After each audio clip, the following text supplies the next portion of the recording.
Toda mi infancia es pueblo, pastores, campos, cielo, soledad, sencillez en suma. Yo me sorprendo mucho cuando creen que esas cosas que hay en mis obras son atrevimientos míos, audacias del poeta. No, son detalles auténticos que a mucha gente le parecen raros porque es raro también acercarse a la vida con esta actitud tan simple y tan poco practicada. Ver y oír. A mí me interesa más la gente que habita el paisaje que el paisaje mismo.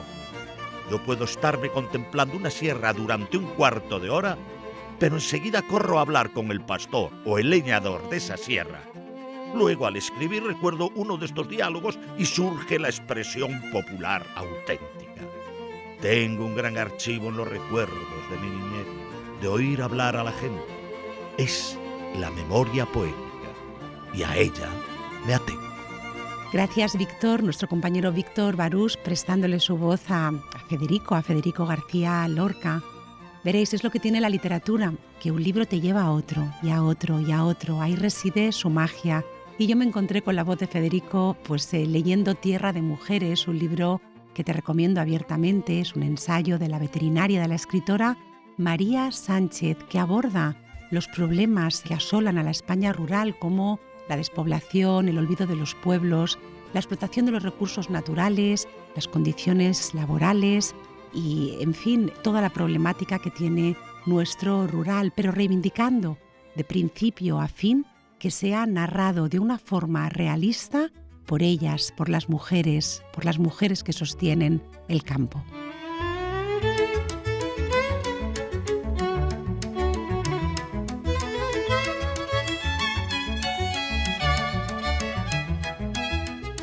Estás escuchando nuestro episodio número 13. Bienvenidos a Érase una red, soy Silvia Salgado y ya sabes que este podcast se crea y se produce en Jai Coruña, donde pretendemos interesarnos por temas dispares y hacerlo desde una perspectiva tanto humanista como científica y cultural, pero siempre partiendo de un texto literario. ¿Y hoy por qué estoy tan feliz? Pues porque partimos del libro Fosca, un interesantísimo, un brillante debut narrativo de la poeta murciana Imma Pelegrín. Y es que Imma viaja desde Murcia para estar hoy con nosotros en nuestro estudio.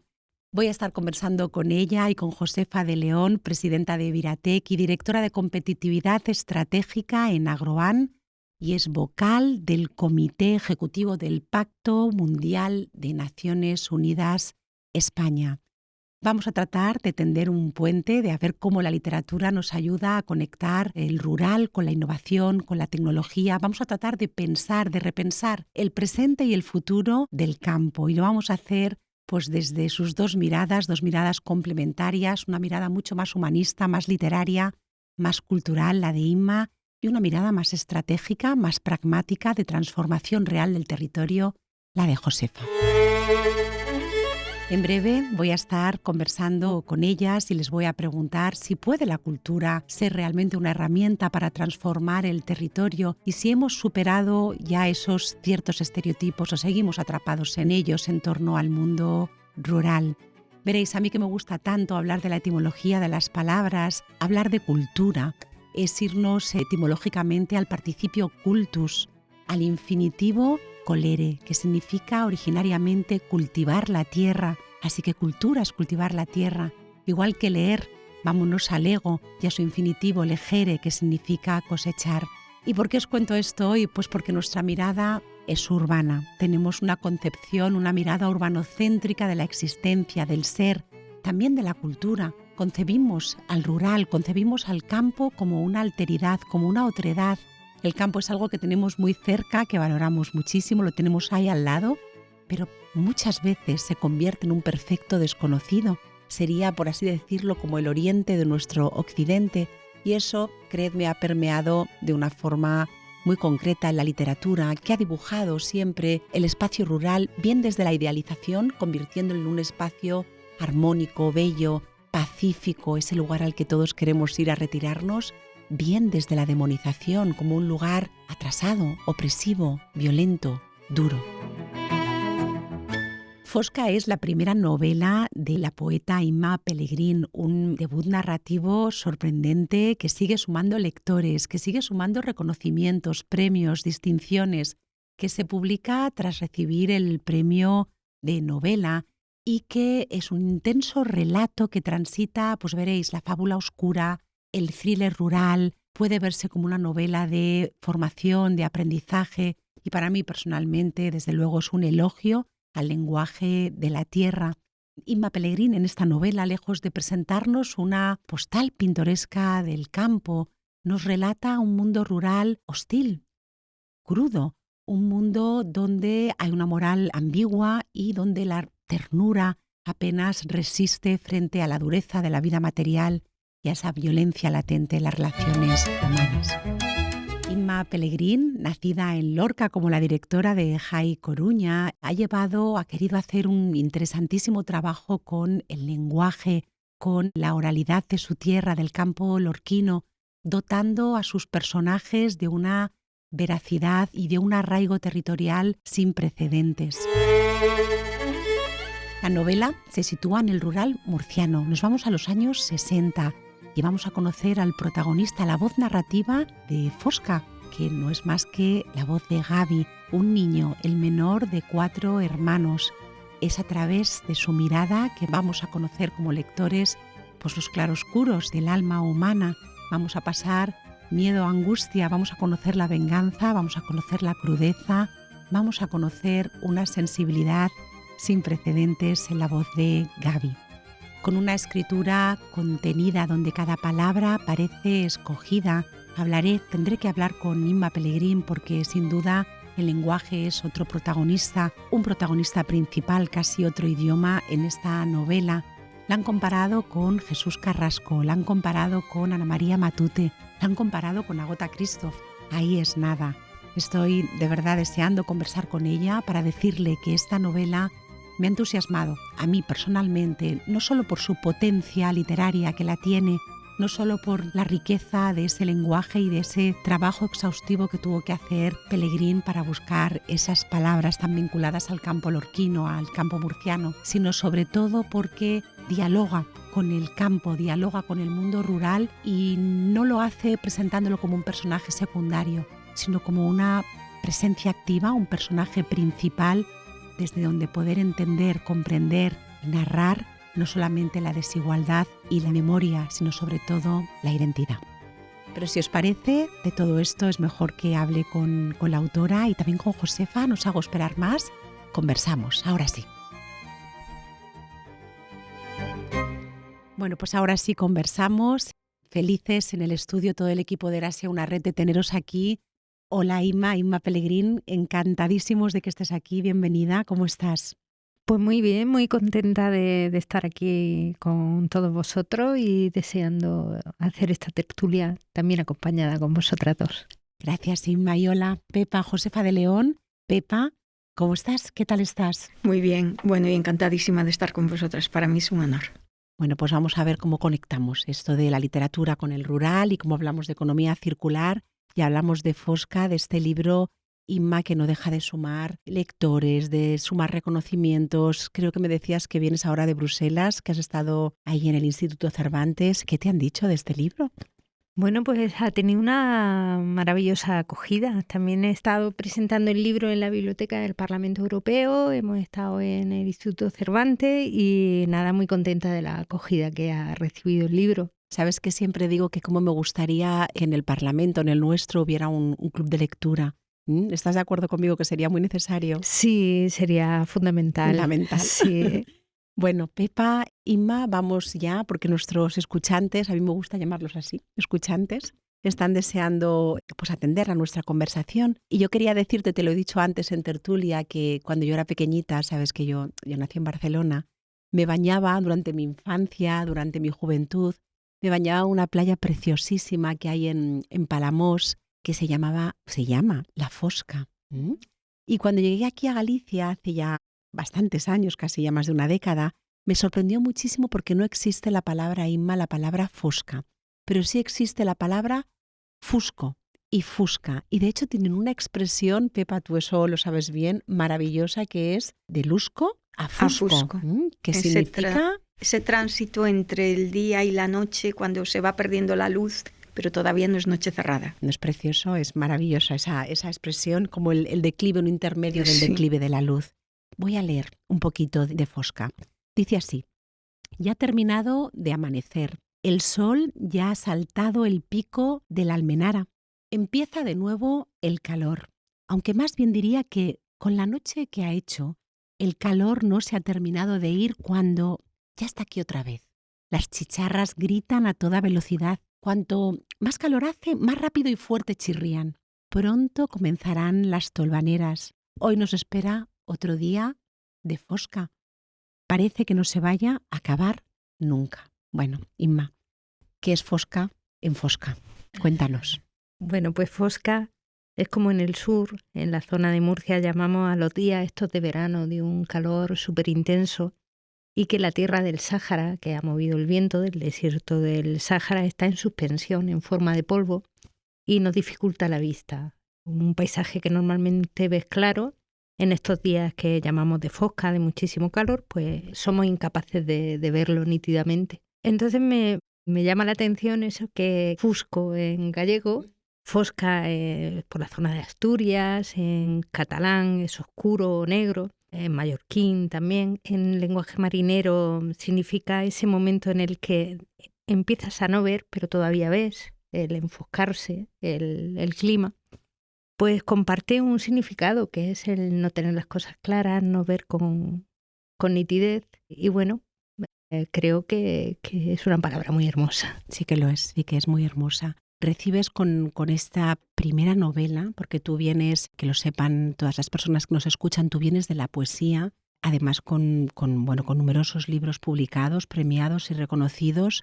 Debutas con esta obra, con Fosca, en la narrativa, y recibes un premio como el Premio Lumen de Novela. ¿Qué significa esto para ti? ¿Cuánta responsabilidad y cuánta alegría, ¿no? Pues una alegría enorme y ha sido una oportunidad porque tiene una visualización el libro, una trayectoria que de otra manera no lo tendría.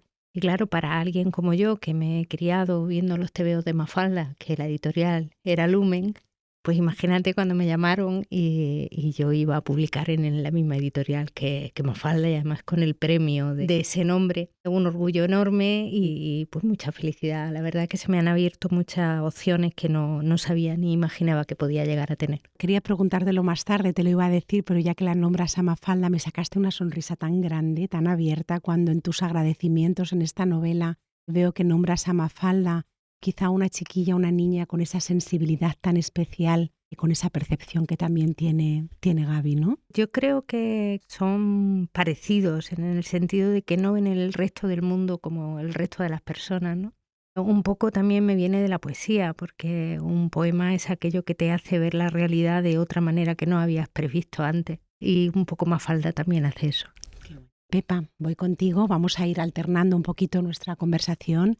Tú vienes un poco más del sector más pragmático, por así decirlo, más estratégico de transformación real del territorio, pero ya me decías antes que ibas a hablar mucho de cultura, ¿no? De la cultura de la tierra. Eres presidenta de Viratec y directora de competitividad estratégica en Agroam, con lo cual entiendo que incides de manera directa en la transformación del mundo rural y sobre todo con esto tan nuevo de la economía circular. Explícanos qué es Viratec, qué es Agroam y qué es esto de la economía circular en el mundo rural.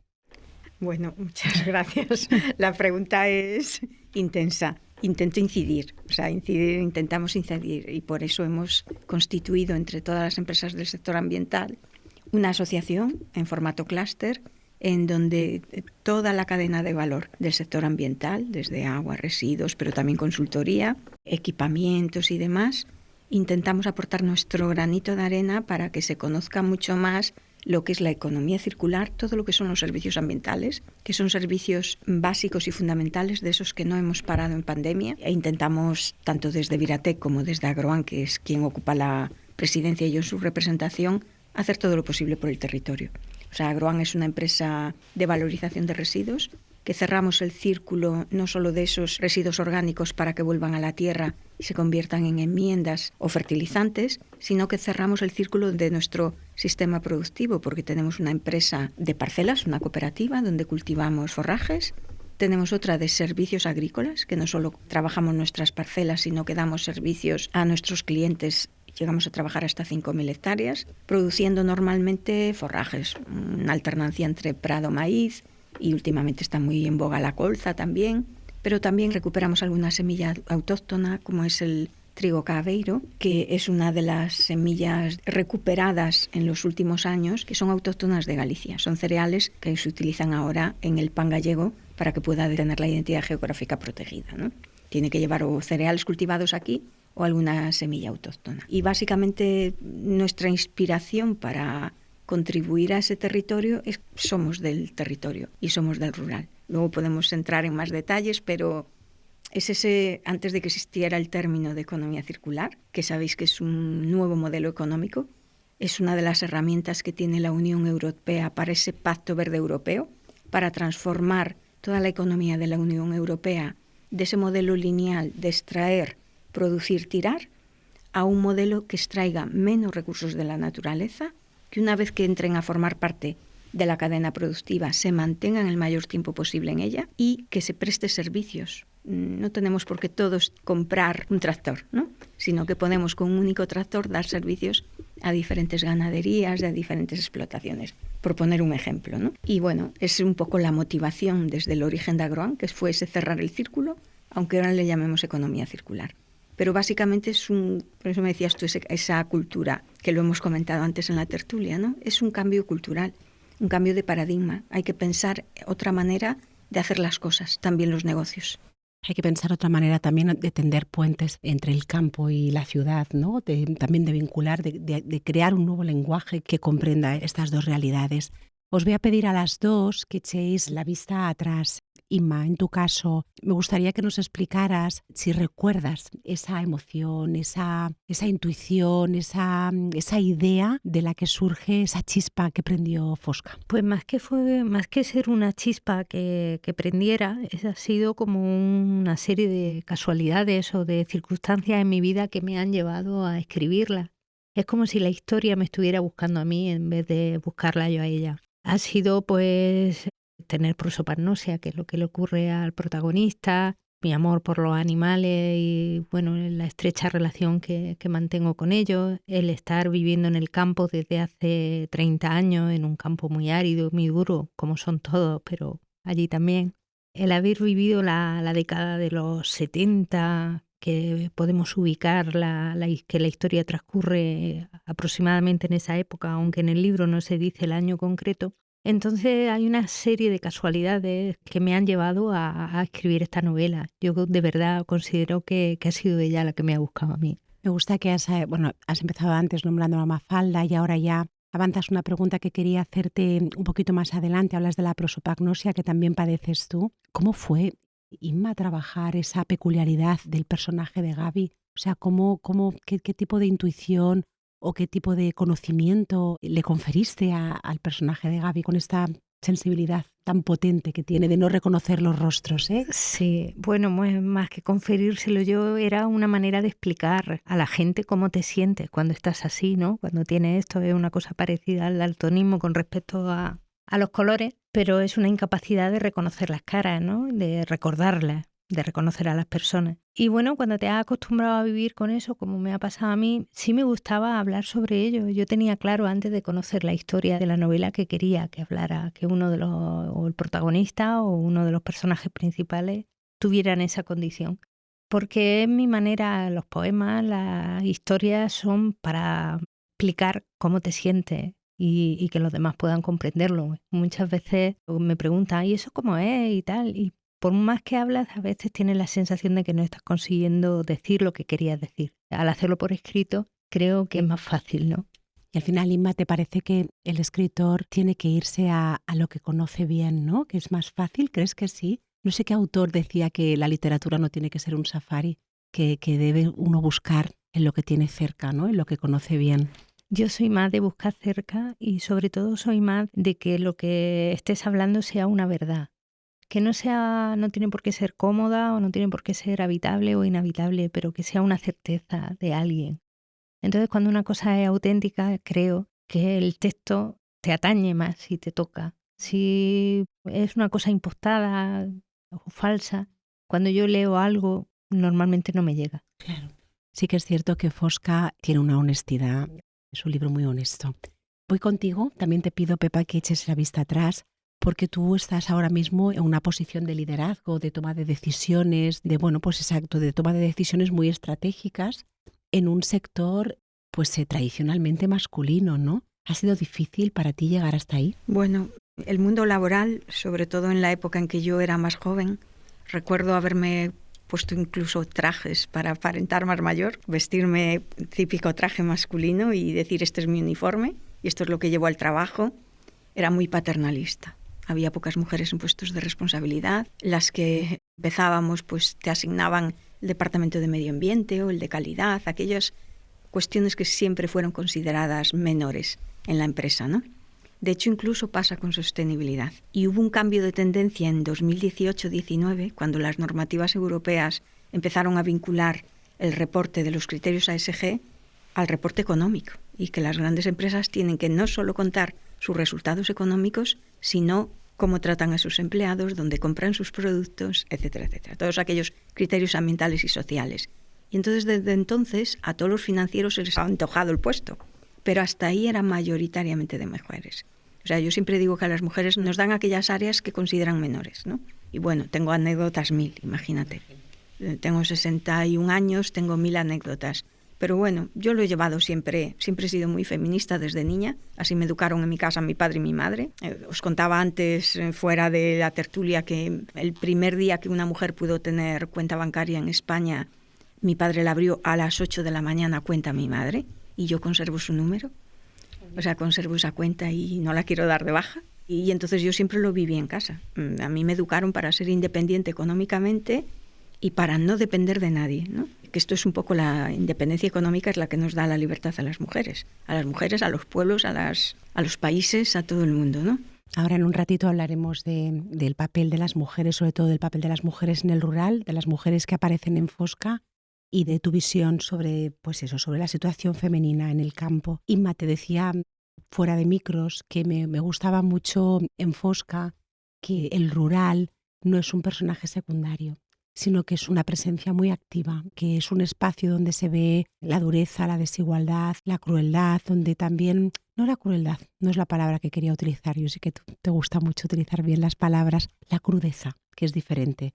¿Hasta qué punto esta novela, Fosca, tiene en el campo lorquino, en el campo de Murcia, su identidad? Pues creo que toda identidad se la da precisamente ese espacio de tiempo muy corto, esa temperatura, ese ruido de las chicharras y ese lugar en el que habitan con muchísimas dificultades y que es casualmente el mismo lugar que yo he heredado. Actualmente es un sitio mucho más amable, con una serie de servicios que entonces no tenía. Y bueno, yo creo que por eso es tan, lo que hablábamos antes, tan auténtico, porque habla de una verdad, habla de lo que yo veo cuando me levanto por la mañana y me asomo a la ventana.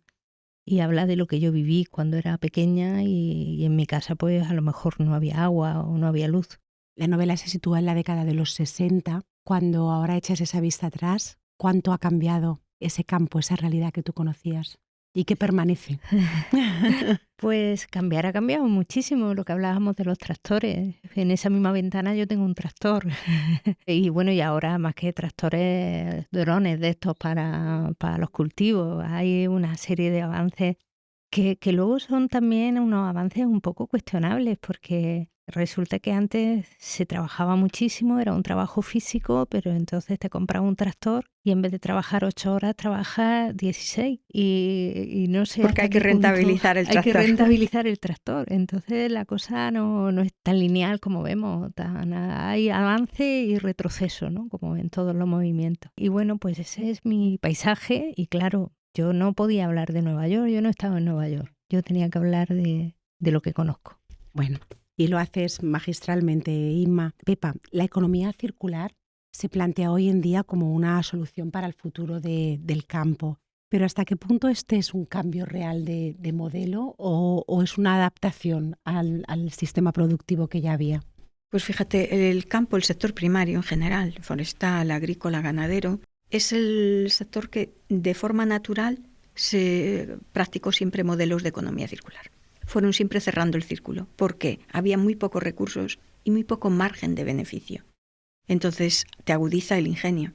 Cuando tú tienes que reutilizar todo, reparar, reciclar, repensar todo constantemente desde el diseño a todo lo que vas a hacer, al final, de hecho, si os fijáis, la mayor parte de los avances tecnológicos están en agricultura y en ganadería y llegaron mucho antes que a otros sectores. O sea, en mi casa hubo antes ordenador en la granja que en casa. O sea, nuestros tractores van solos, van todos vía satélite, todo está digitalizado, es todo georreferenciado vía GPS, el tractor sabe las semillas que tiene que echar por hectárea, las que sobran de la rodera vuelve de vuelta con ellas. O sea, es un sector muy, muy, muy tecnológico y utilizando esa tecnología para ser más circulares, pero por un mero hecho de economía. Por eso realmente a empresas como Agroan se nos pone como ejemplo de modelo circular antes de que existiera el concepto de economía circular. Ya en el año 2000, cuando se creó la empresa, decíamos cerrar el círculo o imitar los ciclos de la naturaleza. Pues eso es realmente lo que tenemos que hacer a día de hoy. Y lo importante es que ahora otros sectores no tan apegados a la naturaleza, tanto de productivos como de servicios, se vayan transformando. No tenemos que dejar ciertos modelos de negocio, simplemente hay que transformar. Y aún siendo un modelo de economía circular como es Agroan, hay que estar constantemente repensando los procesos, todo, en todos los departamentos. O sea, que el modelo en sí sea un modelo circular no garantiza que tú estés haciendo economía circular. Entonces es muy importante tenerlo en mente siempre para cualquier toma de decisión en la operativa del día a día. ¿Sabes lo que me preocupa? Que el tema de la economía circular se convierta en una simple etiqueta verde para algunos, que sea como un concepto muy marketingiano, ¿no? Sí, pues como pasa con la sostenibilidad o como pasó con los ODS, que tuvieron el gran acierto de ser marketingianos para que llegara a todo el mundo, ya que nos interpela a todos. Los ODS no solo los tienen que cumplir los gobiernos, fue la primera vez que la ONU puso algo a la disposición de toda la ciudadanía y de las empresas, que dijo es importante que todos trabajemos por una agenda común, y cada uno desde su ámbito. Pero ese riesgo, los que de verdad somos creyentes y sabemos que tenemos que hacer las cosas de otra manera, empezando por el consumo como consumidores, a los modelos productivos o los servicios o la forma de la gobernanza de la administración, todo es susceptible de cambiar hacia ese modelo de economía circular. Somos los que tenemos que aceptar invitaciones como esta, estando con periodistas y una escritora de esta calidad y atreverme a venir a hablar de economía circular, ¿no? Tenemos que alzar la voz y predicar con el ejemplo. La formación la puedes obtener de cualquier manera, ¿no? Pero si ves a alguien que lo está haciendo y que le va bien económicamente, ya sabes que es una ventaja competitiva. En el momento que entendamos que esto es economía y que es una ventaja competitiva, yo creo que lo vamos a ir interiorizando cada vez más, hasta aquellos que son más escépticos o aquellos que lo quieren usar como una etiqueta simplemente. Luego hablaremos esto de alzar la voz por el campo. Hablábamos de etiquetas, Inma, y a Fosca le han puesto un montón de etiquetas. Thriller rural, novela noir, rosa rural noir, le han puesto novela de formación, de antinovela de iniciación. Defínela tú si te atreves. Pues yo cuando la estaba escribiendo intentaba escribir la novela que me gustaría leer a mí. Entonces, la verdad, no le encuentro así ninguna etiqueta, que claramente sí la han calificado de novela negra en varias semanas de la novela negra en Valencia, en Barcelona, en Gijón. Y bueno, no lo sé. Yo creo que he escrito la novela que yo quería leer y no sé si una etiqueta le viene mejor o le viene peor, pero en cualquier caso si sirve para que alguien se anime a leerla, pues me parece fabuloso. Qué bien. Te decía que para mí Fosca, personalmente como lectora, había sido también como una exploración del final de la infancia, como una exploración de los claroscuros del alma humana, ¿no? Ese descubrir, pero que para mí sobre todo esto es un elogio al lenguaje de la tierra. Es que esta novela respira polvareda, o sea, es polvo puro. Las novelas de iniciación fueron novelas que fueron muy famosas en un tiempo y que era este chico joven que aprende una serie de cosas durante la novela y ya pues entra en la edad adulta con una serie de conocimientos. Eran pues novelas muy estereotipadas y muy repetitivas, que no tenían demasiado interés. Y yo me llevé un susto cuando una de las miembros del jurado dijo, es una antinovela. Yo solo había escrito poemas Y yo había intentado escribir una novela desde la mejor intención. Y cuando vi antinovela, dije yo, ostras, y me dice la editora que estaba al lado y me dice, pero es antinovela de iniciación, porque se ve que me dio ver la cara como, ostras, ¿qué ha pasado aquí, no? Como que he escrito una antinovela. Entonces se refiere a que comienza, como tú muy bien dices, una novela que habla sobre el final de la infancia, pero luego toma otros derroteros distintos. Yo creo que sí, que el lector se va sorprendiendo. Esa es una novela muy, muy sorpresiva, vas encontrando muchísimas cosas. Por ejemplo, yo encontré que el paisaje parecía contener memoria propia. Y te quería preguntar, Inma, si tú crees que los lugares recuerdan. Trabajo en un laboratorio. Entonces, si le preguntas a mi parte científica, te digo que no. Pero si le preguntas a mi parte que le gusta soñar, ¿quién no ha puesto una mano en la pared de un teatro romano y ha pensado que otro señor ha estado ahí un poco antes o se ha sentado en la misma piedra o que los sitios nos recuerdan y que se quedan con una parte de nosotros? Prefiero pensar eso. Más bonito. Es más bonito. Yo también. ¿Tú también, Pepa? Vaya si recuerdan, ya os comenté antes que yo estudié geología y los geólogos claro. leemos las diferentes capas y sabemos lo que ha pasado en diferentes etapas de la historia de la Tierra, porque la Tierra tiene todos los recuerdos ahí. Qué bueno. Ahí tienes tus guías, un fósil guía, una capa de ceniza que hubo una erupción, ves cuando hubo un tsunami, o sea, la Tierra lo cuenta todo. Mira, Pepa, en Fosca Inma Pellegrini habla muchísimo del rural murciano, ¿no? Y yo desde tu posición, desde tu experiencia en Galicia, te quería preguntar si tenemos, que sí, y ya sé que me vas a decir que sí, muchos rurales en España, pero la pregunta es si comparten esos rurales problemas estructurales comunes. Totalmente, totalmente. Desde la época de la novela, que con culturas diferentes, idiomas diferentes, palabras diferentes, un ambiente muy parecido y a día de hoy igual. Al final los problemas del rural, la llamada España vaciada, que acuñó también un escritor el término, pues al final refleja esa falta de servicios, ese abandono, es un abandono del territorio, de donde vienen luego todos los problemas, desde problemas de incendios forestales, como hemos tenido el año pasado en Galicia, que es verdad que hay cambio climático, es verdad que se dieron circunstancias de temperatura, pero una de las causas fundamentales es el abandono del territorio. Si no hay nadie viviendo en el territorio, es el campo natural para las llamas, ¿no? Entonces yo creo que sí que compartimos lo poco que hemos hablado Inma y yo, no solo aquella etapa de los años 60-70 que éramos niñas, sino que a día de hoy vivir en el rural. Yo ahora no vivo al 100%, pero paso temporadas largas, sobre todo desde pandemia. Es duro. O sea, es duro porque todo cuesta mucho más esfuerzo. Cuesta más esfuerzo ir a un médico, cuesta más esfuerzo acceder a la cultura, cuesta más esfuerzo trasladarse de un sitio a otro, ya no te digo con transporte público, al menos con una carretera que no tenga muchos baches. O sea, cuesta tener compañía, cuesta tener cuidados, cuesta tener actividades extraescolares para los niños, cuesta tener colegio. Hay muchos pueblos ya en el rural que desde luego no tienen escuela infantil y muy pocos tienen ya hasta los 11 años. Entonces niños muy pequeños se tienen que trasladar a villas más grandes y eso hace que sus padres se muden. Entonces sí tenemos, o sea, todo el rural compartimos parte de la problemática común. Sí, común. Problemática común. ¿Estáis de acuerdo entonces en que el campo, esa idealización que hay del campo, el campo es duro, es bello, pero es duro, sí. Es duro. En torno a la economía circular, Pepa, hay voces que dicen que quienes se benefician más son las grandes empresas agro, mucho más que las pequeñas comunidades locales. ¿Quién se beneficia? Bueno, realmente eso pasa en todo, no solo con la economía circular. Pasa con el modelo de economía lineal, de economía circular, con los productores de energía. ¿Quién se beneficia? Las grandes corporaciones.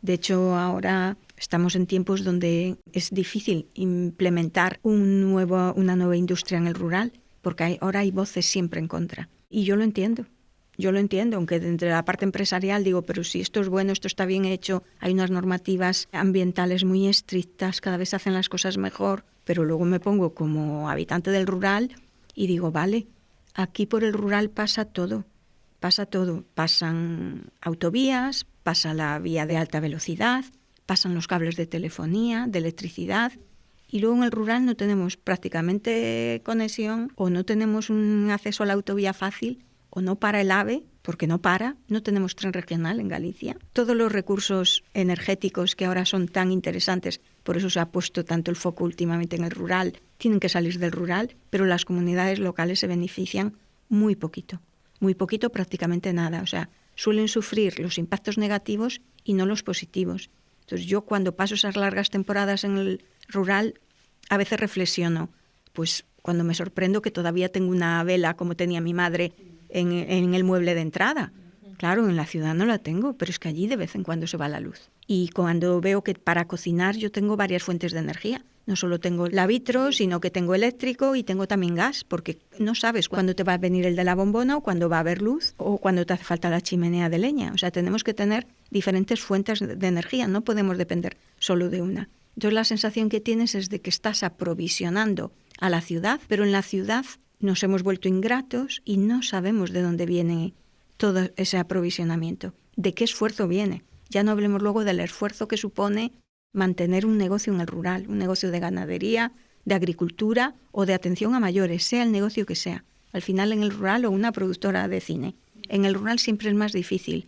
Apostar por el rural se hace normalmente por convicción y por deseo de que tu pueblo o tu aldea o tu villa siga teniendo vida, porque realmente es mucho más fácil vivir en la ciudad y mirar para otro lado, sin darnos cuenta de quién está produciendo nuestros alimentos o nuestra energía o servicios ecosistémicos, porque gracias a toda la infraestructura verde del rural tenemos un aire más limpio o tenemos más captación de CO2, etcétera, etcétera. O sea, si ya hablamos de servicios ecosistémicos ya se queda en desventaja la ciudad, ¿no? Totalmente. Entonces sí que es complicado lo que decíamos, es una vida más dura, más difícil y a la vez a los que somos apasionados del rural, pues mucho más placentera, donde puedes llevar incluso otro ritmo de vida. El ritmo de vida, pero que entiendo que requiere más atención por parte de las políticas públicas y cambiar un poco, como decías tú, como decías ambas antes, ese paradigma cultural que tenemos en torno al... Y yo también quiero decir un poco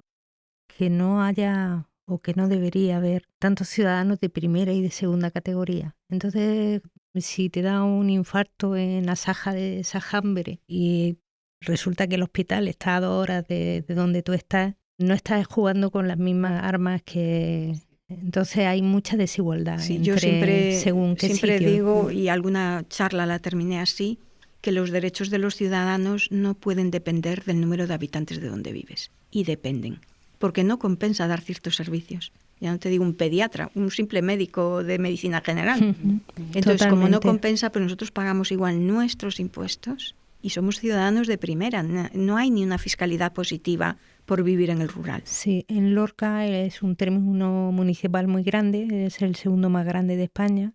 Entonces hay muchas pedanías.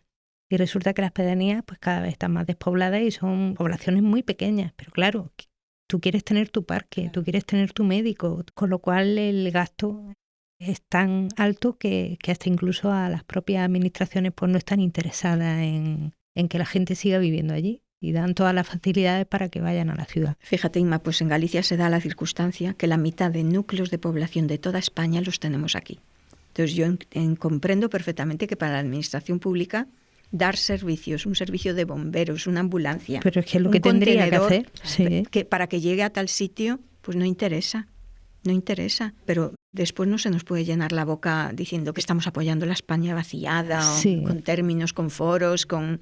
Lo que necesitamos es acción, pasar a la acción, acción real. Hay soluciones originales, por ejemplo, compartir servicios a las distintas poblaciones, hacerlas movidas, o sea, poder desplazarlas. Compartir un coche en un pueblo que esté a disposición de todos los vecinos eléctrico y se coge por horas. A día de hoy, con las tecnologías nuevas, hay soluciones muy originales que no se están tomando. No.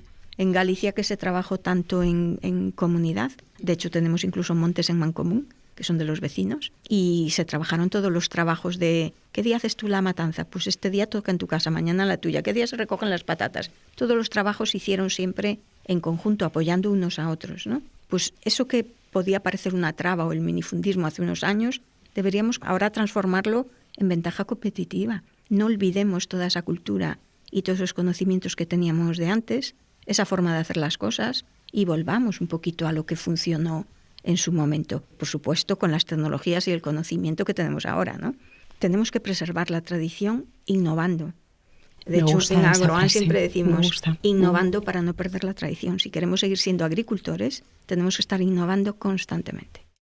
Fijaos todo lo que estáis contando, ¿no? La literatura siempre ha reflejado un poco la problemática, un poco mucho, a lo largo de la historia, las problemáticas del campo, sin ir más lejos, ¿no? Estoy pensando en clásicos como aquí, nuestra querida Emilia Pardo Bazán, con Los Pazos de Ulloa, ese rural gallego del siglo XIX. Estoy pensando en El Camino, que sé que lo hablábamos antes y que lo recordáis con tremendo afecto, de nuestro Miguel Delibes, El campo castellano. Estoy pensando en El Pirineo aragonés de Julio Llamazares, La lluvia amarilla, todo del siglo XX. Pero en los años 2000, Inma, la literatura vuelve a mirar al rural. Y empiezan a aparecer muchísimas novelas, ensayos sobre el rural, que a mí me parece que aparecen con un filtro muy urbano, en el que creo que Fosca no está. Fosca sí que habla de esa dureza de la vida, ¿no? En el campo, ¿no? De esas labores, esos trabajos que se ven físicos, que son duros, se ven de una manera palpable, ¿no? Sí que es verdad que estoy pensando en un libro que fue un antes y un después, que fue Intemperie, de Jesús Carrasco, con quien sé que te han comparado y te comparan muchísimo. Creo que eso para ti es un elogio. Me encanta.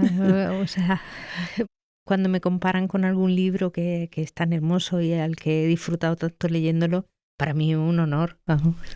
Quiero leeros a las dos algo y me gustaría tener vuestra opinión. Lo que os voy a leer aparece en un ensayo que yo os he recomendado también antes, que es el de María Sánchez, que es en Tierra de Mujeres. Y dice así, escribe María Sánchez en Tierra de Mujeres: no somos la España vacía. Somos un territorio lleno de vida, de personas, de historias, de oficios y comunidades. El medio rural y sus habitantes no necesitan que ninguna literatura los rescate. Necesitan que se les reconozca al fin, ocupar su espacio y recuperar su voz. El campo no necesita que las ciudades lo hagan más atractivo. Ya lo es. Necesita reconocimiento y honestidad, esa honestidad de la que hablábamos antes. Que los que lo miren aprendan a conocerlo de verdad, sin filtros ni imágenes prejuzgadas. ¿Qué opináis? Pues estoy totalmente de acuerdo y no sé si lo he conseguido en mayor o menor medida, pero mi intención era darle esa voz. Hablar de lo que es el campo, de la realidad que es estar ahí inmerso en esas condiciones, y yo ha sido mi intento. No lo he idealizado, ya lo veréis. No ha sido desde una perspectiva, ha sido desde allí. Desde allí, es verdad. ¿Y crees que cuando el lector urbano se acerca a Fosca, está buscando a Fosca o otros libros en torno al rural, está buscando una forma de extrañamiento? Sí, yo creo que está buscando saber cómo es, está buscando saber la verdad. Bueno, igual que puedes leer un libro que está ambientado en Nueva York y que ha escrito un señor que vive allí y que conozca esa realidad, pues puedes leer otro libro que está ambientado en un lugar totalmente diferente. Pepa, ¿la economía circular desde dónde está pensada? ¿Está pensada realmente desde el rural o se está diseñando desde una lógica urbana? Como es un cambio de modelo económico, evidentemente ahora casi todo tiene una visión urbana. De hecho, hasta los que vivimos en el rural. Yo incluso a mí misma ahora ya me llamo a veces neorrural, porque efectivamente te sorprendes a veces con unos comportamientos que dices, esto es de neorrural total. Pero bueno, siendo así, es un modelo que encaja perfectamente, por lo que os comentaba, en todos los modelos más tradicionales de la economía rural, bien sea ganadería, agricultura, forestal o incluso en el rural de la costa, ¿no? En pesca. Entonces, en ese sentido, no le perjudica esa mirada urbana. Pero lo que no hay es ese reconocimiento de saber de lo que cuesta producir un tomate, de lo que cuesta criar una vaca para que salga 1 litro de leche, de conocer esos ciclos de la naturaleza para comprender cuánto tarda en crecer un árbol y cómo lo consumes tú en un pispás, ya no para un libro, sino para un papel higiénico o para cualquier otra cosa, ¿no? Entonces, ese desconocimiento de los ciclos de la naturaleza, esa falta de reconocimiento y de pago justo por los productos, porque llega muy poco dinero al productor, muy poquito, se va quedando en diferentes cadenas, el consumidor paga un precio alto, pero es que el productor recibe poquísimo. Pero luego también es cuestión de concienciación. Yo os cuento una anécdota que me pasó un día en una gasolinera en Lugo, que había una manifestación de tractores, donde nosotros que tenemos servicios agrícolas y muchísimos tractores, gran parte, Lugo tiene una muralla romana, Con lo cual, si te metes en la manifestación que van todos los tractores alrededor, no puedes moverte. Y yo paré en la gasolinera de la muralla. La chica protestando todo el rato. ¡Wow! Es que estos tractores, que veñan, que tal, que perdimos días, que no perdimos beneficios. Bueno, todo esto en gallego, tal. Yo calladita porque mi coche iba todo rotulado. Agroan. Digo, esto no se da cuenta de qué parte sube. Y ya llegué a pagar y hice lo típico. Mira, ¿pagas con esta tarjeta? No, mira, hay una oferta. 2 paquetes de chicles, 3 euros. Esto ya fue hace muchos años, ya no sé lo que van ahora. Y dije yo, ¿qué caro? Y me dice, ya caro, no, que están de oferta. Dije, ¿no te parece caro 2 paquetitos de chicles 3 euros? Y te molesta que protesten porque el precio de la leche está a 45 céntimos. Y se quedó de piedra. Sus padres eran ganaderos y ella estaba protestando.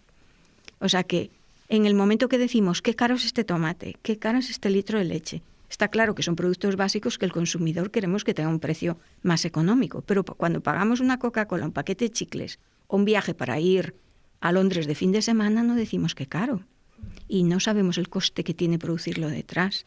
Entonces, ese reconocimiento viene también por reconocer con dinero y dar un precio justo al productor, ¿no? Aparte de ese reconocimiento del esfuerzo que tu marido es agricultor, no hay descanso. Y ya no te digo si tienes animales, si tienes ganadería. Es mañana, tarde y noche, los 365 días del año.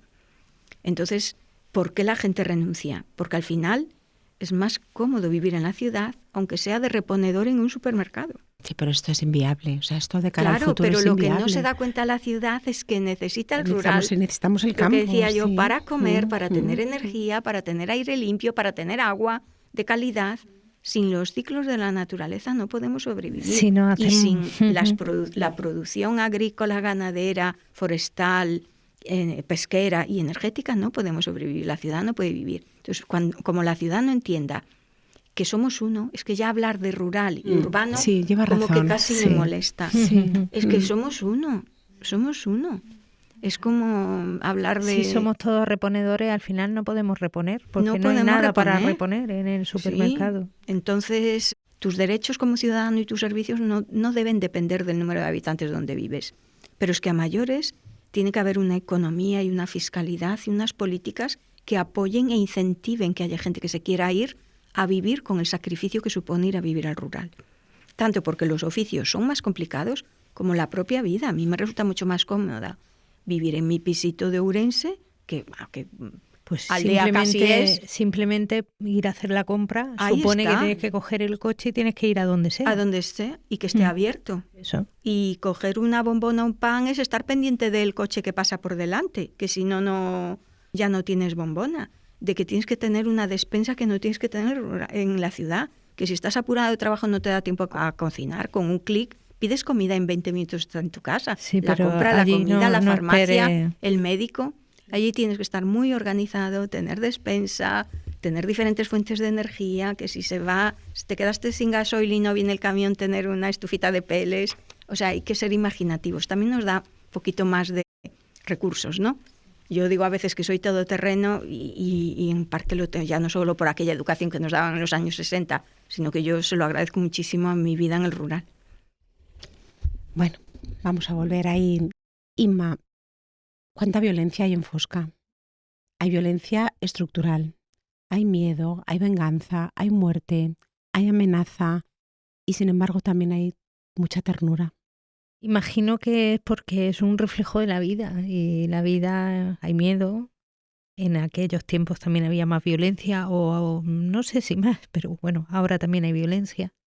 La vida también tiene ternura. Entonces, pues un poco he intentado que la vida se reflejara en el libro. Me gusta mucho y te lo he preguntado antes, he preguntado, Inma, si tenías animales, me has dicho que vas recogiendo y que no paras porque hay tanta sensibilidad aquí. Hay un refugio afectivo tan poderoso de Gaby con su perra Sombra. Su perra Sombra. Realmente la ternura está principalmente encarnada en ese animal, en la perra que es su compañera, es con quien habla, es con quien pasa el día.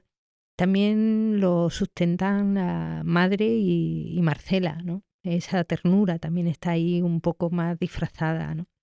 Pero Sombra es la única criatura inocente que hay en el libro, porque todos a lo largo de la historia, conforme transcurren los hechos, van descubriendo su luz, su oscuridad, lo que hablabas de la venganza, sus buenas o sus malas decisiones. Pero la única criatura realmente inocente que hay en todo el libro, el único personaje inocente es Sombra. Déjame que lea algo. Me gustó mucho este párrafo que dice así, escribes, habla a Gaby. Me siento muy solo. No sé si Sombra se sentirá sola también. Me enterneció muchísimo. No sé si pensará en mí. No sé si los muertos se acuerdan de nosotros. A lo mejor Sombra se vuelve tierra o abono, se deja atravesar por la lluvia, que cruza las tumbas y se convierte en vinagrillos o berenjenas. Podría convertirse en cualquier cosa. Ella ya pertenece a los misterios que se esconden debajo de la tierra. Quizá pueda convertirse en lo que ella quiera, o a lo mejor no se acuerdan de que en otro momento fueron otra cosa. No sé qué es peor. No sé si a mí me gustaría seguir siendo yo después de muerto, o sería mejor no ser nada de nada. Si no eres nada, ya no te puede volver a pasar algo malo. Ya nadie te puede volver a hacer daño. Has hecho mención de la madre de Gaby, madre, que no tiene nombre, es madre. No se sabe cómo se llama. Nos preguntaba antes además una de nuestras personas que estaban en la tertulia con nosotros en torno a los nombres de tus personajes, ¿no? Pero sí que aparece Marcela, son dos personajes muy importantes, dos personajes femeninos importantísimos en la novela que sostienen el campo, pero que también son las que cuidan, las que crean vínculos. Y además, el personaje de Marcela me ha encantado porque es como una amiga nuestra, Pepa. Es como, ¿verdad? Podríamos llamar así. Sí, como una allí amiga, se ¿no? llaman curanderas. Sí. Como una curandera y que bueno, y que Inma que da friegas, da pasás. Me gusta mucho la relación. Fíjate que a mí personalmente casi me ha gustado más la relación de Marcela con Gaby que la de su madre, Sí. porque comparten un duelo. Sí, y Gaby, él no quiere ser como sus hermanos, que son como muy masculinos, todos quieren parecerse a padres, ser fuertes, trabajar. Él quiere ser como Marcela, él quiere ser sanador, quiere cuidar. Entonces es un niño que es diferente a los demás.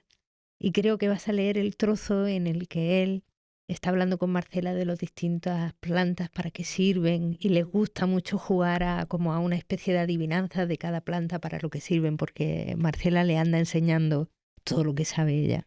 Y qué bonito eso, ¿no? De la transmisión, a través de la oralidad, de la palabra, de la transmisión del conocimiento, ¿no? Qué importante, ¿no? Pues sí, lo voy a leer porque creo que es bonito. Y dice así: entonces, para los espolones, me pregunta, aljámega cocía muy caliente. Ahora explicas qué es esto.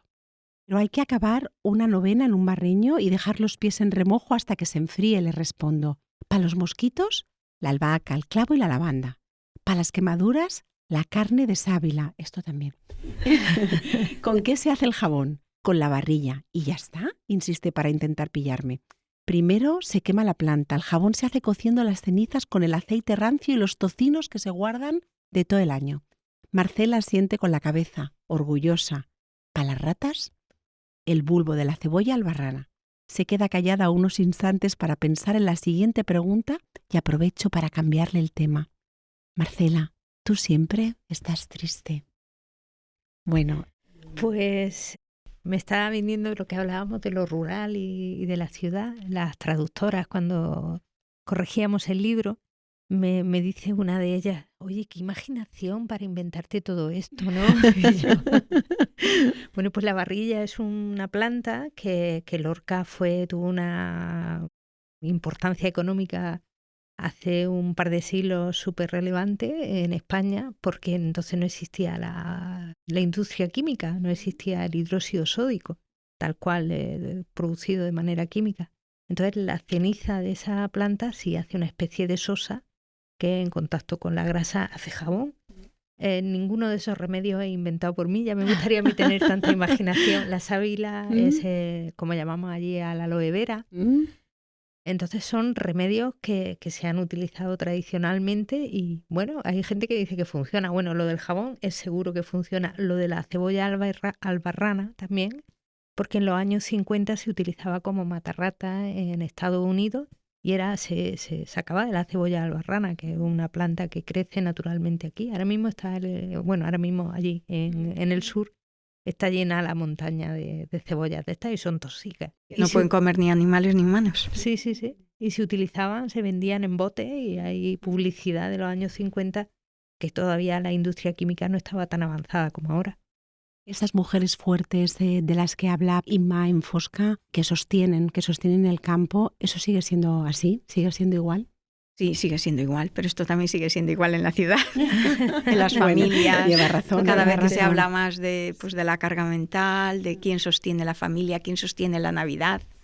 Hasta estas Navidades ya sabemos, ¿quién sostiene la Navidad? Si las mujeres no cocinaran, no prepararan la casa para las visitas, no hicieran las comidas, no hicieran antes la compra, no pensaran los regalos, se moría todo porque es muy costoso y conlleva mucha energía mantener todo eso. Y en el rural sigue pasando, al menos el rural que yo conozco, tanto el rural del interior de Lugo, de Aterrachá, donde está Groán, como el rural del sur de Ourense, de Cualedro, que es mi pueblo, ¿no? Ahí, de hecho, la Asociación de Mujeres Rurales no solo sostiene en sus casas, muchas de ellas su economía, porque ahora hay muchos puestos de trabajo para cuidadoras, siempre para cuidadoras. Esos trabajos que Galicia se ha convertido en un gran geriátrico y entonces esos todos cuidados de mayores, de limpieza, además fundamentalmente son mujeres, igual que en sectores tradicionales como conserveras, mataderos, mano de obra más económica, que normalmente dan menos guerra porque necesitan el trabajo, entonces suele ser, no es que estén apostando por las mujeres, sino que son dos sectores muy femeninos porque son los trabajos que no quieren los hombres.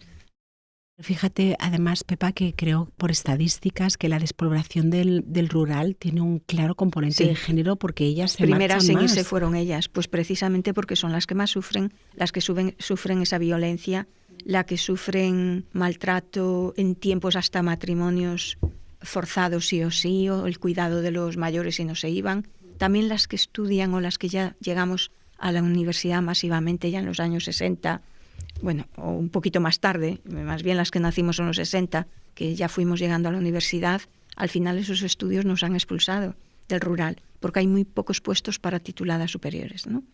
Para gente más capacitada y más preparada. Sí, hay alguna que tiene la suerte que es ingeniera, trabaja en forestal o que es química y trabaja en el laboratorio de Agroán, pero son los menos. De hecho, las excepciones. Son la excepción. Es la misma situación que tenemos allí. Sí, a ver, es verdad que ahora el mundo sanitario, pediatras, médicas, enfermeras, suelen ser mujeres, maestras y profesoras también, pero son muy poquitos puestos, apenas quedan ya colegios. Y por eso también hay que hacer una apuesta decidida por contratar a mujeres. En nuestra empresa, que somos agricultores, transportistas de residuos, gestión de residuos, nos hemos sacado una foto el sábado pasado y éramos 2 mujeres. A pesar de que tenemos una política de igualdad en donde hemos apostado por contratar a mujeres, siempre a gente en riesgo de exclusión. Da igual que sea un chaval recién titulado, que un señor mayor de 55, que una mujer de 40 con título superior, porque en el rural no encuentran trabajo. Entonces hemos hecho una apuesta clara por dar a igualdad de condiciones en el proceso de selección, siempre favorecer a aquel que tiene más difícil el acceso al trabajo. Y una de las que contratamos, Vanessa, que ahora ya no está con nosotros, pero ella estaba trabajando en Paraguay, ingeniera del Courel, y me decía esto, es que tanto me dijeron de pequeña, estudia para salir de aquí, que aunque quiera volver no puedo. Y entonces lo que tenemos que recordar es, ya no solo a nivel de rural y de ciudad, que incluso ahora con la inmigración gallega que seguimos teniendo, ahora de titulados superiores, de doctores, de investigadores, de científicos, que como no volvamos a devolver algo al lugar de donde hemos recibido y mamado todo, ese lugar se muere. O sea, tenemos que retroalimentar la colmena que os contaba antes, porque si no surge una gran desvinculación. Tú eres lo que eres gracias a lo que han trabajado tus padres en ese rural, a los sacrificios que hicieron, que por mucho que ahora digamos que son malos tiempos, nada comparable a lo que hemos vivido, nada comparable a los sacrificios que hicieron mis padres para poder tener su pisito. Era otro tipo de vida, que no digo que tengamos que volver a aquella, al revés, disfrutemos de lo que tenemos. Pero todo lo que nos dio ese rural, nosotros ahora no les devolvemos nada. Por eso yo, tanto la empresa en la que estoy, como yo personalmente, hago todo lo posible por devolver a mi pueblo y al rural y al territorio todo lo que pueda, aportando desde mi punto de vista, desde mis conocimientos y dinamizando, aunque sea un proyecto pequeñito. Es, Pepa, que es una cuestión de formación, que es una cuestión de inversión, que es una cuestión de que de verdad las políticas públicas se empleen a fondo, no solo en decir, sino en hacer. Creo que es cuestión de querer, de lo que decimos que todo el mundo sabe a nivel político, saben de dónde salen los alimentos y de dónde sale la energía, pero son menos votantes. Entonces no interesa, o sea, aparte de que cuesta más caro darle servicios, es que es así de sencillo. Es más caro darle servicios y encima son pocos votos. Entonces no merece la pena. No merece la pena. Y por desgracia, a día de hoy, la política es cortoplacista.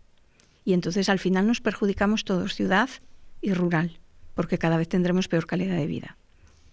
Ahí Y más dependencia de otros países o de otros territorios. Vamos a ir terminando y me tengo que ir a lo que para mí es casi lo más importante de esta novela. Decía Delibes, que hemos hablado bastante de él, mencionando el camino también, decía Delibes algo maravilloso. Dijo, cada vez que muere una palabra o que no hay nadie para repetir el gesto de los humildes, la humanidad entera pierde un poco de su savia y de su sabor. Creo que, para mí, por lo menos, como lectora, el personaje principal de Fosca es el lenguaje. ¡Qué maravilla, Inma! Es como otro idioma prácticamente, que nadie se asuste porque puedes leer la novela tal cual y además es lo bello, leerla de corrido. Se entiende todo, las palabras que hay un poco extrañas o para según qué zonas de según qué sitios pueden parecer un poco incomprensibles, pero se sacan por el contexto rápidamente. Si no, me pueden preguntar cuando quieran. Y a mí me hacía mucha ilusión dejar por escrito palabras que también definen o nombran cosas que están empezando a desaparecer, como labores en el campo, como actividades que ya no se realizan, como quitarle, yo qué sé, los borregos a la almendra, que es una de giros o expresiones que ya no están y que a mí me gustaba que por lo menos quedaran por escrito, por si alguien algún día tenía curiosidad de cómo se llamaba aquello o cómo se hacía esa otra cosa. Pues esa radiografía, déjame que lea un poquito. Y así, que naide se arrime a la mesa, que naide toque na. Padre iba a coger una silla para acercársela a Marcela y que se sentase, de que siguiera tirada en el suelo cuando ésta se ha puesto a dar órdenes. Salirsus a la calle y lavarse los pies, ordena Marcela. Lavarse los pies y las piernas con agua y jabón, bien lavaos.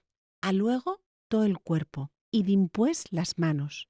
Primero los pies, a luego el cuerpo y dimpués las manos. A la calle todo el mundo. Aunque Marcela me ha dicho todo el mundo, ni madre ni yo nos movemos. Ninguno de los dos nos estremecemos siquiera del sitio. Madre porque no se va a ir. Se ponga como se ponga Marcela, ella no va a dejar a un hijo suyo en estas condiciones, sin ver lo que le pasa. Faltaría más. Y yo porque no me muevo. Simplemente no puedo. Tengo que decir también a las personas que nos escuchan que creo que el uso que haces del lenguaje, Inma, no obedece, por lo menos es una visión particular, me corriges tú mejor que nadie, no obedece tanto a una visión, a una postal costumbrista o nostálgica del momento, de la época, sino a una necesidad de, pues eso, de dotar de veracidad, de honestidad, de arraigar territorialmente al personaje. ¿Es así? Sí, y también de reivindicar nuestra manera de ser. Los murcianos tenemos un defecto que es que decimos de nosotros mismos, por ejemplo, que hablamos mal, nos menospreciamos con respecto a otros territorios y otras formas de expresarse. Y no es que hablemos mal, hablamos con nuestro acento, con nuestras palabras, nuestros giros, y lo que en otros lugares es un motivo de orgullo, y a mí me gustaría que así fuera, para nosotros no lo es. Entonces yo quería pues reivindicar ese hecho de que, bueno, pues somos como somos, hablamos como hablamos, y no es algo impostado, es algo, pues, solo aparece en los diálogos, quiero decir, y esos diálogos están escritos tal cual se habla allí a día de hoy. O sea, no estoy inventando nada, como lo de la imaginación, sí. Sí. Pues en el campo prácticamente casa por casa muchas veces hemos ido preguntando, oye, ¿esto cómo se dice? Y a lo mejor nosotros ya no tanto porque hemos ido a estudiar y demás, pero la generación inmediatamente anterior claramente era así como hablaba. Vamos a ir prácticamente cerrando ya y os voy a hacer un par de preguntas. Pepa, ¿Qué te parece más urgente cambiar del mundo rural hoy? Si pudieras hacer así, pum, y decir esto. Tenga reconocimiento. Que tenga reconocimiento. Y orgullo. También los del rural tienen que tener ese orgullo, igual que del lenguaje, de los giros, ya no te digo del gallego. Muy similar lo que pasa con el murciano, con el gallego. ¿Cuántas burlas ha habido de nuestro acento? De ya se te pasará el acento gallego como burla. Y eso me parece injusto, el idioma que injusto. está perdiendo, porque al final el lenguaje es una forma de orgullo, de pertenencia, es una forma de pensar. Tu forma de pensar es diferente al que se cría en castellano, en catalán o en inglés. Nos da una personalidad diferente, una forma de afrontar la vida diferente, refleja la cultura y entonces también tiene que haber en el rural ese movimiento de orgullo, no solo de sentido de pertenencia, que lo hay, pero también de orgullo, de estar orgullosos de ser de rural, de pueblo, de aldea, de ser agricultor, de ser ganadero. Un agricultor y un ganadero es un empresario, son empresarios. O sea, Entonces, sentimiento de pertenencia y orgullo. Y orgullo y luego reconocimiento por aquellos que tienen que dar reconocimiento, que no miren para otro lado mirando solo el corto plazo. Bien, Pepa, que nuestros escuchantes sepan que tú vienes de la poesía y que vienes además con una trayectoria muy premiada, muy reconocida, que entre tus libros de poesía están Trapos sucios, Óxido, Universo improbable, Cuestión de horas, Error de cálculo, Todas direcciones y La teoría de las cosas, y que sepan también que creo que has llevado esa exigencia de la voz verbal, la has trasladado aquí a tu narrativa. Pero te quería preguntar, porque he prometido, las personas que asistían a la tertulia que tenemos, lo sabéis, en directo antes, les he dicho que iba a preguntarte qué has tenido que desaprender de la poesía para llevarlo a la narrativa y a la inversa, qué le has regalado. Bueno, como hablabas antes de lo de las etiquetas, de los libros y la manía que tenemos de etiquetarlo todo. Cuando escribía poesía me decían, es que es muy narrativa, y reconozco que lo era. Ahora que escribo narrativa me dicen, es que es muy poética. Entonces me parece justo que así sea. A lo mejor las cosas no son tan diferentes como queremos que sean y no hay una pared que delimite la poesía de la narrativa. Simplemente esta historia es más larga, necesitamos palabras para contarlo todo y sí me ha exigido pues un texto más largo.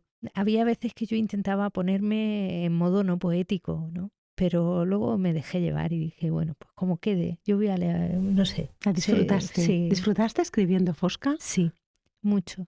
También a veces tenía un nudo según lo que estaba pasando Sí, en el estómago.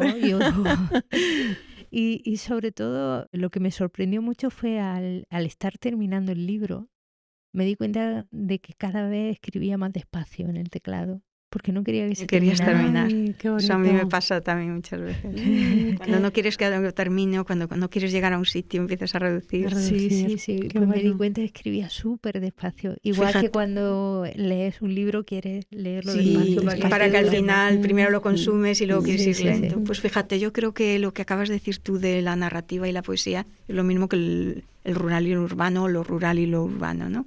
Que dejemos de separarlos tanto. Yo me sentía un poco igual, digo, cuando voy al pueblo me dicen que soy de ciudad, cuando estoy en Ourense me dicen que soy de pueblo.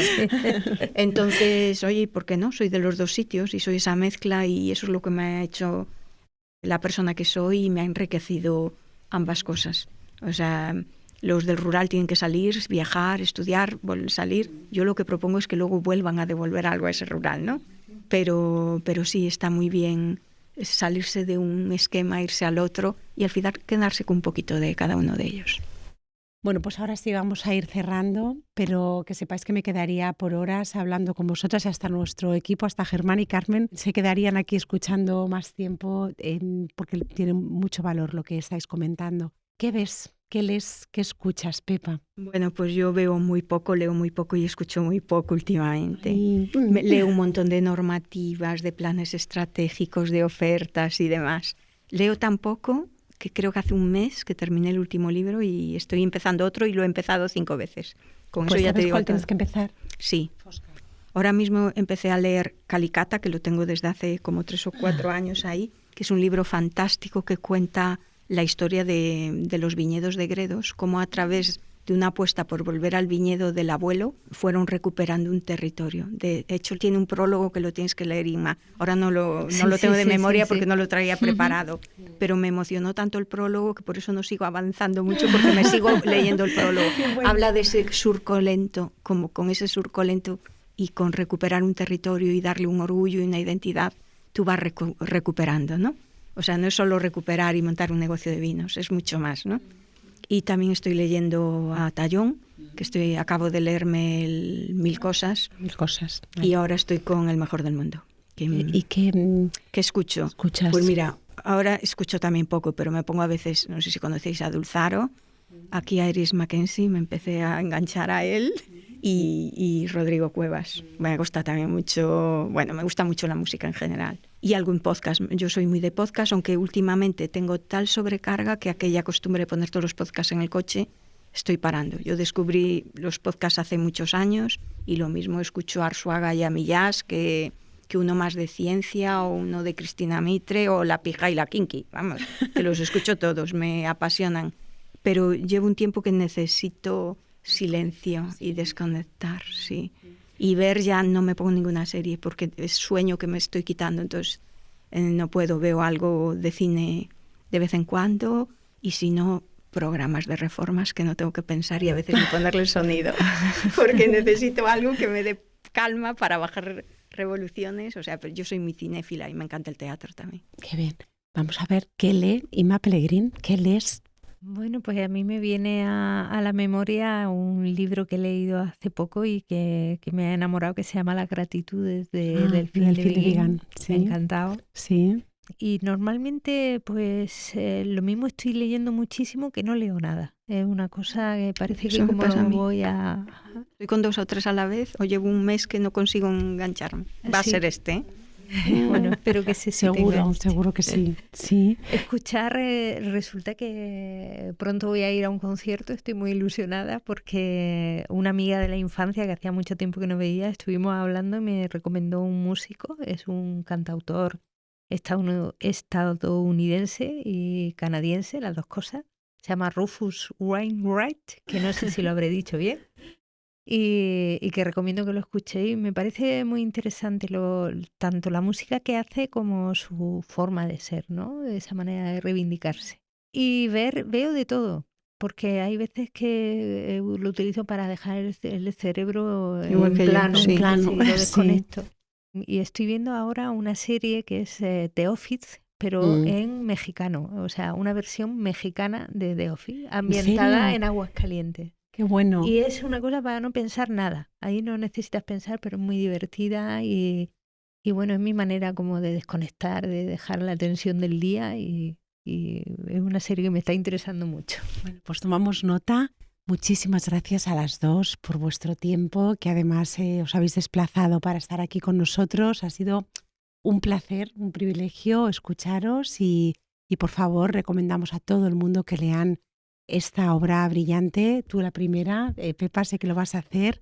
Y nada, os dejamos aquí nuestras notas en el podcast. Todos los libros que han aparecido pues van a estar en nuestras notas del podcast. No olvidéis compartirnos, esto que hacemos es importante. Estamos creando espacios de conversación. Dejadnos cualquier comentario. Y nuestro próximo episodio, pues es que teníamos unas ganas en Érase una red, todos los compañeros, de hablar de arte, así que nos vamos a hablar, pues eso, de arte. ¿Con quién? Pues con el pintor, con el artista Roberto Díaz. Y me diréis, ¿y la parte tecnóloga? Pues con la parte tecnóloga vamos a estar con Manuel Meijide, que es director de Mundos Digitales. No sabemos las sorpresas que nos esperan, pero aquellos que vengáis de manera presencial, preparaos porque no va a ser una tertulia al uso. ¿Y de qué libro partimos? Pues de un libro que se está convirtiendo también en un libro de nicho, de culto, no sé si lo conocéis, que es El nervio óptico, de la argentina María Gainza, publicado por Anagrama. Os esperamos y como tengo que decir, Inma, que yo me he enamorado totalmente de tu poesía y que llevo en bucle varias semanas con un poema tuyo precioso que se llama Materiales de construcción y dice también al final que pues algo así como que no hay que tener la última palabra, pues le voy a dar la voz a mi compañero, a nuestro compañero Víctor Barús, para cerrar con materiales de construcción este poema precioso de Imma Pellegrin. Gracias. Que nos vamos haciendo a cada paso y con lo que nos pasa a tu edad y a la mía, no es ninguna sorpresa. Que nos vamos haciendo igual que un edificio o un soufflé, lo mismo que un poema, en el aire, atravesando el aire, de abajo arriba, el vértigo. No hay recetas, al menos que sepamos, ni planos ni estructura, ni siquiera un mapa que seguir, certeros, con el índice y caminar alegres al desastre. Encontrarse no es más que el resultado de innumerables pérdidas. Las cuentas están claras. Si nos vamos haciendo y deshaciendo en la misma medida que el tiempo que nos queda por vivir, esta mañana es mucho menor que lo vivido. Y sin embargo existen otras cifras con las que apuntalarse en el ahora, que sean siempre más las cosas que no dices, que el silencio le gane el pulso al ruido, que no pronuncie nadie la última palabra.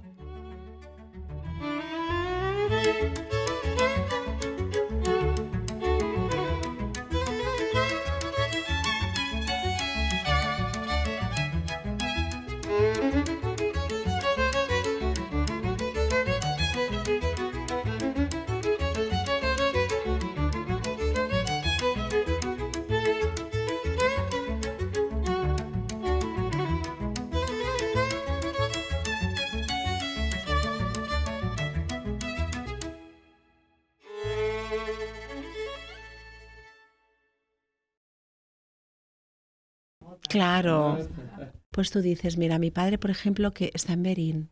Claro, Berín está muerto. Berín está muerto. Es tan qué pena. Horrible, tan todo grande. se vende, a Lugas Todo se vende. horrible. Y luego vas a Chávez Sí, y Chávez tiene una precioso. vida. Yo sé que cuando voy a Berín voy a Chávez. Es una Es muy triste, euroregión. vamos a Portugal. Nosotros Sí, tenemos sí. la eurocidad de Berín Sí, Chávez, que es sí. la primera ciudad de la raya Sí. de un lado y del otro. Sí. Pero la parte gallega está muerta. Está muerta, y está la muerta. portuguesa. Con lo que había sido Berín cuando yo era pequeñita. que fue Berín. Con lo que fue Berín. En la región de Murcia, O lo sea, que ahí está pasé yo mis pasando- 80 y mis 90 saliendo de noche en unos bares que no había ni en Madrid. O sea, Sí, de sí. locura, de Qué locura. maravilla. Las primeras drag queen que vi en mi vida, unos bares de copas Sí, que sí, te sí, mueres. sí, sí. Una locura. Y Pero- ahora y ahora- muerto. Es verdad. En Murcia lo que está pasando es que se está multiplicando la población.